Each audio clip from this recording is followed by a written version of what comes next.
दोस्तों नमस्कार। हमारे चैनल पर आपका फिर से स्वागत है। आज हम एक ऐसे सवाल की तह तक जाने वाले हैं जो सदियों से भक्तों के मन में उठता रहा है।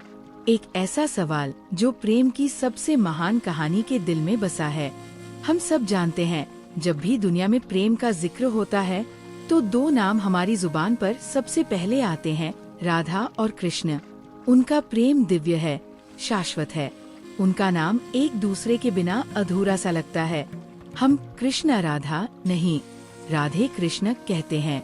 पर क्या आपने कभी ये सोचा है कि जिन दो आत्माओं को हम एक मानते हैं, जिनके प्रेम की मिसालें दी जाती हैं, वो अक्सर हमें मंदिरों में एक साथ क्यों नहीं दिखते?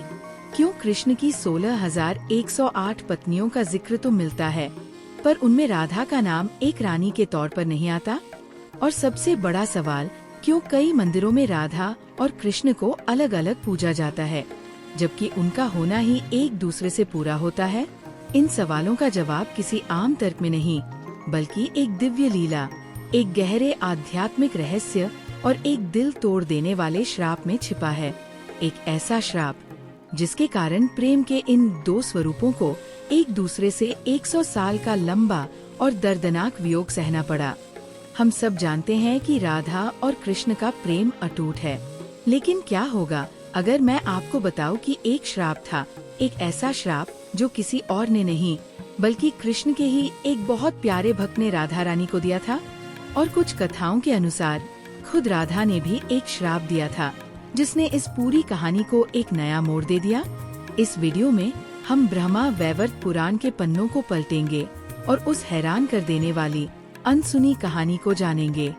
ये कहानी सिर्फ उनके अलग होने की नहीं, बल्कि प्रेम की उस सबसे ऊंची अवस्था की है जिसे विरह कहते हैं। तो अंत तक हमारे साथ बने रहिए, क्योंकि आज आप प्रेम को एक बिल्कुल नए नजरिए से देखने वाले हैं।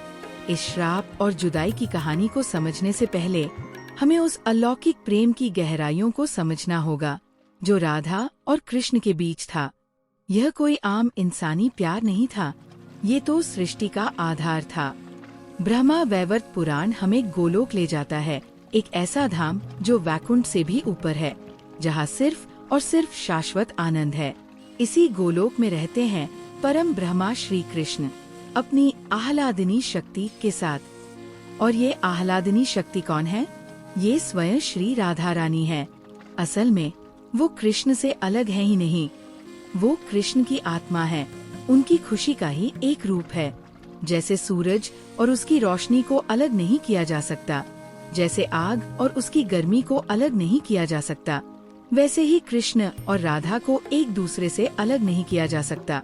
वो असल में एक हैं, बस लीला करने के लिए उन्होंने दो शरीर धारण किए हैं।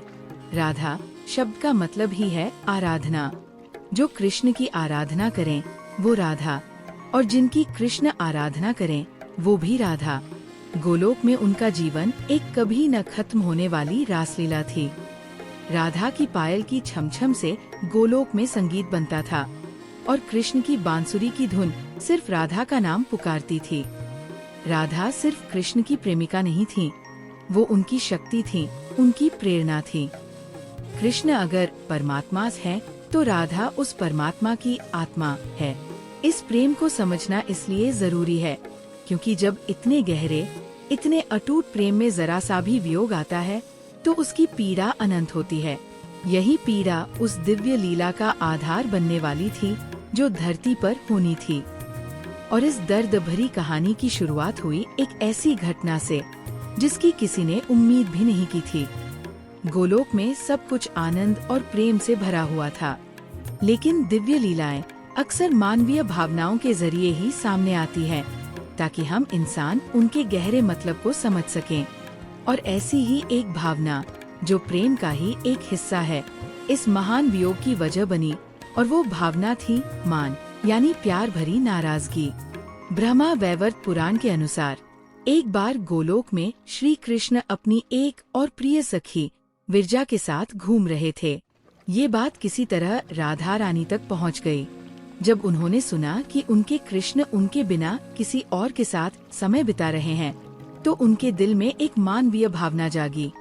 ये जलन नहीं थी, बल्कि प्रेम की ऊंचाई से पैदा हुआ मान था। ये हक की भावना थी। गुस्से और दुख से भरी राधा अपनी सखियों के साथ उस कुंज की तरफ चल पड़ी। वो अपने कृष्ण से जवाब चाहती थी। क्या उनके प्यार में कोई कमी रह गई थी? जब राधा वहां पहुंची तो उनके गुस्से को देखकर विरजा डर गई और उन्होंने अपने प्राण त्याग दिए। उनका शरीर एक नदी में बदल गया ताकि वो हमेशा कृष्ण के चरणों को छूती रहें। राधा जब कुंज के अंदर पहुंची तो उन्होंने कृष्ण को अकेले और उदास पाया। विरजा को वहां न देखकर उनका गुस्सा और भड़क गया। उन्होंने कृष्ण से कड़े शब्दों में शिकायत की।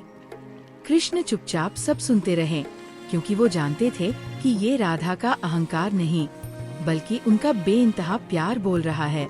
लेकिन उस पल वहाँ एक और व्यक्ति था जो ये सब बर्दाश्त नहीं कर सका। वो थे कृष्ण के प्रिय सखा और द्वारपाल श्रीदामा। श्रीदामा कृष्ण को अपना भगवान मानते थे और अपने प्रभु का ऐसा अपमान, चाहे वो राधा रानी ही क्यों न कर रही हों, उनसे देखा नहीं गया। श्रीदामा ने आगे बढ़कर राधा को रोकने की कोशिश की। उन्होंने कहा, हे राधे, आप ये क्या कर रही हैं?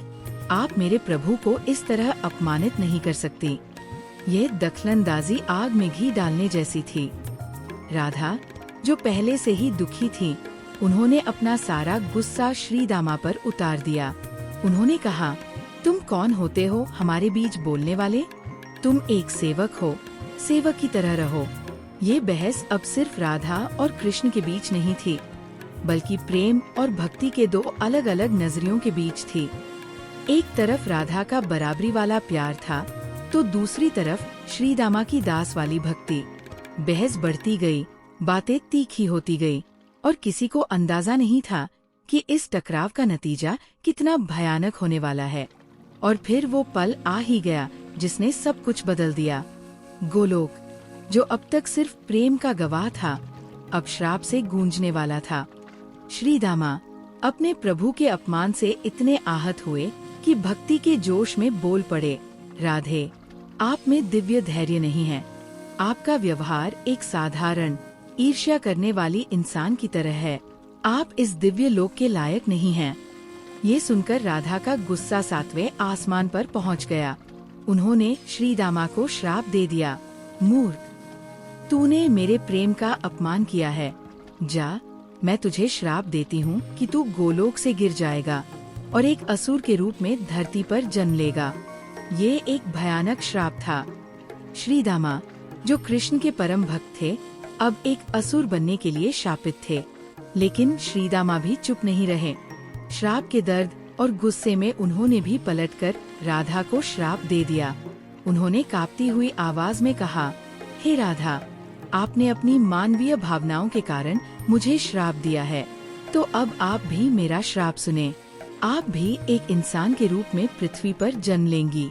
आप एक गोपी बनेंगी और अपने दिव्य स्वरूप को कुछ समय के लिए भूल जाएंगी। और सबसे बड़ी सजा, जिस कृष्ण के लिए आपका प्रेम इतना गहरा है, आप उन्हीं कृष्ण से 100 वर्षों के लंबे वियोग की पीड़ा सहेंगी। आप उनसे मिलेंगी, प्रेम करेंगी, लेकिन फिर आपको उनसे बिछड़ना होगा। पृथ्वी आपके मिलन से ज्यादा आपके वियोग की कहानी गाएगी। एक पल में सब कुछ बदल गया। 100 साल का वियोग, ये कल्पना भी राधा के लिए असहनीय थी। उनकी आंखों से गुस्से के बजाय अब दर्द के आंसू बहने लगे। श्री कृष्ण, जो अब तक चुप थे, आगे बढ़े। उन्होंने राधा को संभालते हुए कहा, प्रिय, दुखी मत हो। ये श्राप हमारी लीला का ही एक हिस्सा है। मैं भी तुम्हारे साथ पृथ्वी पर अवतार लूंगा। हम वृंदावन में अपनी प्रेम लीलाएं करेंगे। ये सच है कि हमें 100 साल अलग रहना होगा, लेकिन हमारा ये वियोग भी प्रेम को एक नई परिभाषा देगा। भक्त हमारे मिलन से जितनी प्रेरणा लेंगे, उतनी ही हमारे विरह से भी लेंगे। उन्होंने श्रीदामा से कहा, हे श्रीदामा, तुम असुर, शंखचूर के रूप में जन्म लोगे, लेकिन अंत में तुम मुक्त होकर मेरे ही धाम में वापस आओगे। इस तरह गोलोक की एक घटना ने पृथ्वी पर सबसे बड़ी प्रेम कहानी की नींव रखी। एक ऐसी कहानी जो मिलने से ज्यादा बिछड़ने पर आधारित होगी। श्राप अब हकीकत बनने वाला था। राधा रानी ने पृथ्वी पर रावल गांव में वृषभानु और कीर्तिदा की बेटी के रूप में जन्म लिया। कहते हैं कि उन्होंने जन्म के बाद तब तक अपनी आंखें नहीं खोली जब तक नन्हे कृष्ण खुद उनके सामने नहीं आए। उधर मथुरा के कारागार में श्री कृष्ण ने अवतार लिया और उन्हें गोकुल में नंद बाबा और यशोदा के यहाँ पहुँचा दिया गया। इस तरह कहानी के दोनों किरदार पृथ्वी पर आ चुके थे। उनका मिलना वृंदावन की पावन धरती पर हुआ। उनका बचपन, उनकी शरारतें, उनकी रासलीला, ये सब गोलोक के उसी दिव्य प्रेम का प्रतिबिंब था। वृंदावन में बिताया हर पल खूबसूरत था। ऐसा लगता था मानो श्राप का कोई असर ही नहीं है। लेकिन वो दिन आ ही गया जब अक्रूर जी कृष्ण और बलराम को मथुरा लेने आए। ये कृष्ण के जीवन में राजा के तौर पर उनके कर्तव्यों की शुरुआत थी, लेकिन राधा के जीवन में अंतहीन इंतजार की शुरुआत थी। कृष्ण ने राधा से लौटने का वादा किया, पर वो कभी लौटकर वृंदावन नहीं आए। यहीं से श्रीदामा के श्राप का असली असर शुरू हुआ। वो 100 साल का वियोग शुरू हो गया। ये साधारण जुदाई नहीं थी, यह विरह भक्ति थी। राधा का हर पल कृष्ण की याद में बीतता। यमुना को देखती तो कृष्ण याद आते, मोर पंख देखती तो कृष्ण की याद आती। उनका पूरा अस्तित्व कृष्णमय हो गया था। ये शारीरिक अलगाव था, पर आध्यात्मिक रूप से वो पहले से भी ज्यादा एक हो गए थे। कुछ लोक कथाओं और ब्रह्मा वैवर्त पुराण के अनुसार श्राप का असर यही खत्म नहीं हुआ। पृथ्वी पर राधा का विवाह रयान नाम के एक गोप से तय हुआ। कहा जाता है कि यह एक छाया विवाह था। जब रस्में हो रही थीं, तब असली राधा अपनी एक छाया को वहां छोड़कर अदृश्य हो गई। दुनिया की नजर में राधा विवाहित थी, पर आत्मा से वो हमेशा कृष्ण की ही रही। ये 100 साल का समय राधा और कृष्ण दोनों के लिए दर्द भरा था। द्वारका के महलों में रहकर भी कृष्ण का मन वृंदावन में ही बसता था। उनकी 16,108 रानियां थीं, पर राधा की जगह कोई नहीं ले सका। ये वियोग ही था जिसने उनके प्रेम को अमर बना दिया। श्रीदामा के श्राप की कहानी तो बहुत प्रसिद्ध है, पर एक और कथा भी है जो उनके रिश्ते का एक अलग पहलू दिखाती है। ये कहानी उस श्राप की है जो माना जाता है कि स्वयं श्री कृष्ण ने राधा को दिया था। ये सुनकर हैरानी हो सकती है कि कृष्ण अपनी राधा को श्राप क्यों देंगे। ब्रह्मा वैवर्त पुराण की एक और कहानी के अनुसार गोलोक में एक बार राधा आनी ने अपनी कल्पना से एक बच्चे को जन्म दिया। वो इतना तेजस्वी था कि सृष्टि का संतुलन बिगड़ने लगा। तब कृष्ण ने हस्तक्षेप किया और राधा को श्राप दिया कि वो कभी गर्भ धारण नहीं कर पाएंगी। इसीलिए राधा को कृशोद्री भी कहा गया, यानी जिसका उदर कभी न बढ़े। ये श्राप सजा देने के लिए नहीं, बल्कि राधा के दिव्य स्वरूप की रक्षा के लिए था। राधा सिर्फ कृष्ण की प्रेयसी नहीं, वो जगत जननी है, पूरे ब्रह्मांड की माँ है। उन्हें किसी एक बच्चे की माँ बनाकर सीमित नहीं किया जा सकता था। इस श्राप ने ये पक्का कर दिया कि राधा का स्वरूप हमेशा अलौकिक और आध्यात्मिक बना रहे। ये कहानी भी समझाती है कि क्यों उनकी पूजा पद्धतियाँ अलग है। कृष्ण की पूजा एक बालक, लड्डू गोपाल, एक राजा, द्वारकाधीश के रूप में होती है। उनकी पत्नियों जैसे रुक्मिणी और सत्यभामा ने उनके वंश को आगे बढ़ाया। वहीं राधा की पूजा प्रेम की देवी और भक्ति के सर्वोच्च रूप में होती है। उनका रिश्ता पूरी तरह से आध्यात्मिक है। तो अब आते हैं अपने मूल सवाल पर। लेकिन पहले एक बात साफ कर दें, ऐसा बिल्कुल नहीं है कि राधा कृष्ण के मंदिर एक साथ है ही नहीं।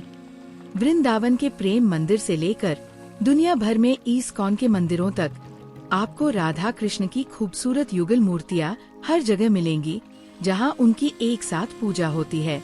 तो फिर सवाल ये उठता है कि वो कौन से मंदिर हैं जहाँ वे अलग हैं, और ऐसा क्यों है? इसके पीछे कई गहरे आध्यात्मिक कारण हैं। पहला कारण है श्राप की विरासत। जैसा कि हमने देखा, 100 साल के वियोग का श्राप उनकी कहानी का एक अहम हिस्सा है। कई मंदिर इसी विरह यानी जुदाई की भावना को समर्पित है। ये भक्ति की एक बहुत ऊंची अवस्था मानी जाती है। जहाँ भक्त भगवान की याद में खोकर उनसे और भी गहरा जुड़ाव महसूस करता है। इसलिए राधा और कृष्ण के अलग अलग मंदिर भक्तों को इसी विरह भक्ति में डूबने का मौका देते हैं। दूसरा कारण है उनकी अलग अलग लीलाएं और भूमिकाएं। कृष्ण सिर्फ एक प्रेमी नहीं थे, वो मथुरा और द्वारका के राजा भी थे।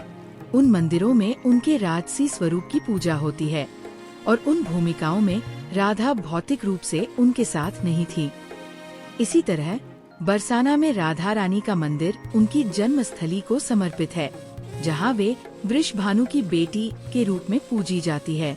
तीसरा कारण है भक्ति के अलग अलग संप्रदाय। वैष्णव धर्म में कई संप्रदाय हैं, जैसे निम्बार्क संप्रदाय युगल सरकार की पूजा पर जोर देता है, जहाँ राधा कृष्ण हमेशा साथ होते हैं।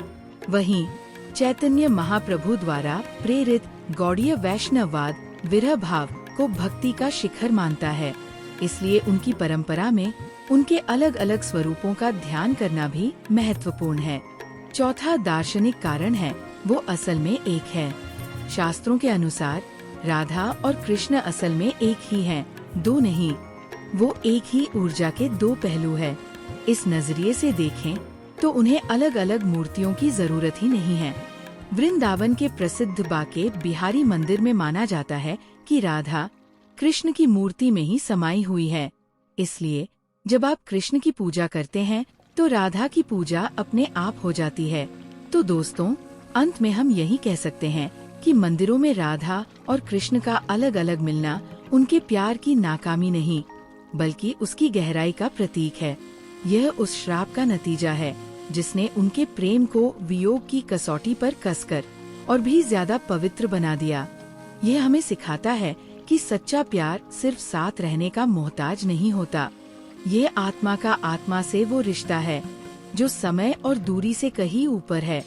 राधा और कृष्ण का वियोग हमें बताता है कि प्यार में इंतजार भी एक प्रार्थना बन जाता है और यादें ही भगवान का रूप ले लेती है। तो अगली बार जब आप किसी मंदिर में कृष्ण या राधा को अकेले देखें तो निराश मत होइएगा। बस याद कीजिएगा कि यह उनकी दिव्य लीला का एक सीन है जो हमें प्रेम के सबसे गहरे रहस्य सिखा रहा है। अगर आपको राधा और कृष्ण की ये अनसुनी कहानी पसंद आई और इससे कुछ नया जानने को मिला तो प्लीज इस वीडियो को लाइक करें। इसे अपने दोस्तों और परिवार के साथ शेयर करें ताकि वो भी इस दिव्य रहस्य को जान सकें और भविष्य में ऐसी ही गहरी और आध्यात्मिक कहानियों के लिए हमारे चैनल को सब्सक्राइब करना न भूलें। नीचे कमेंट्स में राधे कृष्ण लिखकर हमें बताएं कि आपको ये कहानी कैसी लगी। आपका बहुत बहुत धन्यवाद। जय श्री राधे कृष्ण।